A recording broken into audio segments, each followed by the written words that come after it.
Assalamualaikum warahmatullahi wabarakatuh. Perkenalkan, nama saya Oneta Trieni, NIM 19039. Di sini saya akan mewawancarai seorang guru tentang korupsi untuk memenuhi tugas mata kuliah perilaku budaya anti korupsi. Di sini saya sedang bersama narasumber kita, Ibu Olivia Tasini. Beliau merupakan seorang guru. Di sini kita akan sedikit berbicara mengenai kasus korupsi yang terjadi di Indonesia. Karena kasus korupsi yang terjadi di Indonesia ini sangat banyak sekali, sangat marak sekali ya Bu. Iya.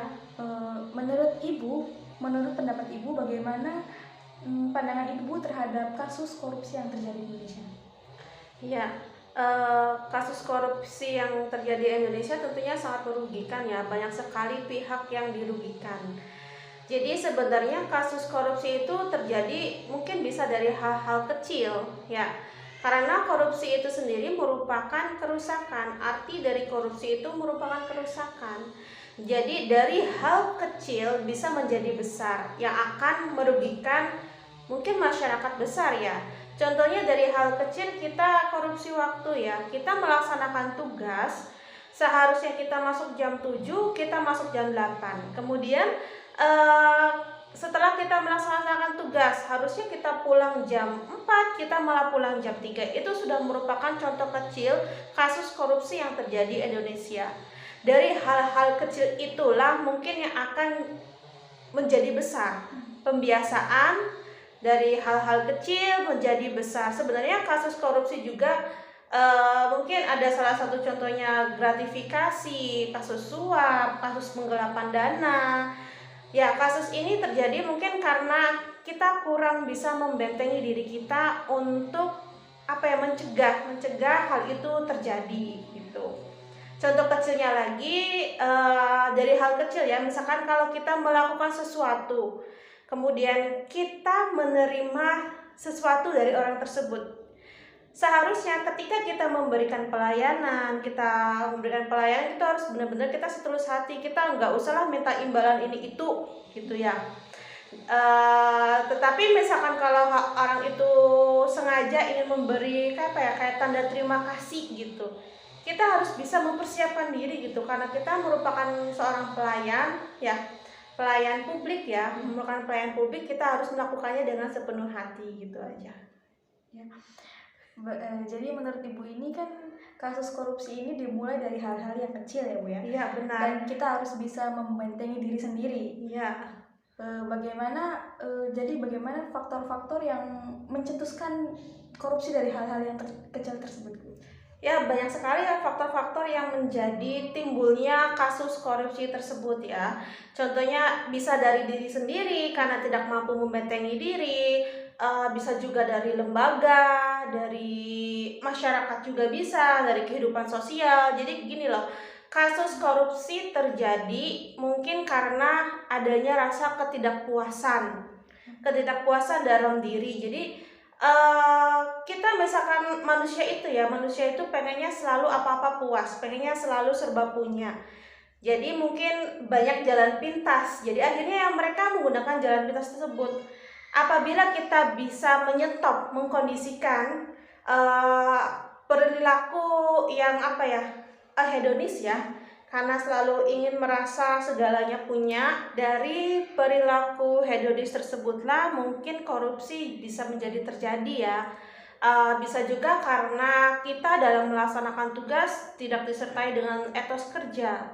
Kita harus benar-benar dalam bertugas itu mempunyai rasa akuntabilitas, rasa tanggung jawab, kemudian juga kita harus transparansi supaya hal tersebut tidak terjadi. Transparansi artinya kita terbuka kepada masyarakat. Apalagi misalkan kalau kasusnya itu mengenai hal yang sensitif seperti uang gitu. Ya, jadi menurut pendapat Ibu ini, kasus korupsi ini faktor penyebabnya tidak hanya dari luar saja, tapi dalam diri sendiri juga. Iya, karena kasus korupsi tersebut asal mulanya memang dari diri kita sendiri. Bagaimana kita ini tidak bisa membentengi diri untuk mencegah hal tersebut gitu. Di samping dari faktor-faktor dari luar ya, seperti itu. Lalu apa saja nih Bu dampak yang terjadi akibat kasus korupsi ini? Banyak sekali ya dampaknya ya. Contohnya gini, korupsi itu kan merupakan kerusakan. Yang rusak pasti akan berdampak sangat negatif ya. Bisa merugikan dari kalangan manapun, termasuk diri sendiri. Diri sendiri juga akan merasa rugi. Ya, apabila misalkan kasus tersebut sudah mulai ke ranah hukum. Lah tentunya itu akan sangat merugikan sekali, merugikan diri sendiri, merugikan banyak orang, seperti itu. Ya, jadi kasus korupsi ini banyak sekali merugikan ya, Bu? Iya, merugikan banyak pihak ya tentunya, dari diri sendiri, orang lain, keluarga, bahkan masyarakat luas. Itu sangat merugikan sekali. Ya. Sebagai seorang guru nih, bagaimana cara menanamkan perilaku sejak dini agar mencetak generasi muda anti korupsi? Ya, sebenarnya di dalam dunia pendidikan juga kita melakukan yang namanya ada pendidikan karakter ya. Mungkin dari situ. Jadi kita membangun karakter-karakter anak anti korupsi, karakter anti korupsi seperti kejujuran, kemandirian, kerja keras, tanggung jawab, hidup sederhana, serta adil, dan masih banyak lagi karakter-karakter anti korupsi yang mungkin akan berpengaruh apabila itu dapat diterapkan dengan baik, ditanamkan dengan baik kepada peserta didik ya, seperti itu mungkin.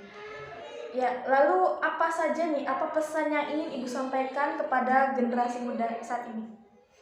Ya, untuk anti korupsi ya, jadi untuk generasi muda, mulailah kita berbenah diri, membentengi diri kita dengan nilai-nilai anti korupsi itu sendiri, seperti yang tadi saya jelaskan, tentang kejujuran, kepedulian, rasa adil, kemudian disiplin yang utama, terus juga ada hidup sederhana. Itu tuh paling penting banget. Kita harus menanamkan nilai-nilai anti korupsi agar nanti kedepannya kita terhindar dari kasus-kasus korupsi. Karena gini loh, misalkan ya kita emang bukan pelaku secara langsung pelaku korupsi tersebut ya, tapi karena kita bukan pelaku langsung kasus korupsi tersebut, mungkin saja secara tidak sengaja kita bisa menjadi pelaku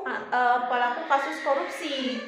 Jadi kita harus benar-benar membentengi kita benar-benar harus kuat iman ya. Seperti itu mungkin. Jadi harus kuat iman ya Bu ya? Iya, harus kuat Yang iman. paling penting Yang gitu. paling penting itu kita misalkan kita bekerja, kita melaksanakan sesuatu itu bukan hanya untuk kita mencari kepuasan diri sendiri, tapi kita harus benar-benar bekerja sesuai hati gitu ya. Mungkin seperti itu. Ya, baik, terima kasih ya Bu atas waktunya. Ya, sama-sama. Sudah mau berbincang-bincang dengan saya mengenai korupsi ini. Jadi kesimpulannya, korupsi itu merupakan kerusakan, dan kerusakan itu dimulai dari hal-hal yang kecil ya. Iya. Karena hal-hal yang kecil tersebut bisa menjadi besar dan memiliki pengaruh negatif yang sangat luas ya Bu. Jadi kita sebagai generasi muda ini harus menanamkan pendidikan karakter anti korupsi sejak dini ya Bu. Iya, itu salah satu untuk mencegah terjadinya korupsi. Demikian perbincangan saya dengan seorang guru mengenai korupsi. Wassalamualaikum warahmatullahi wabarakatuh.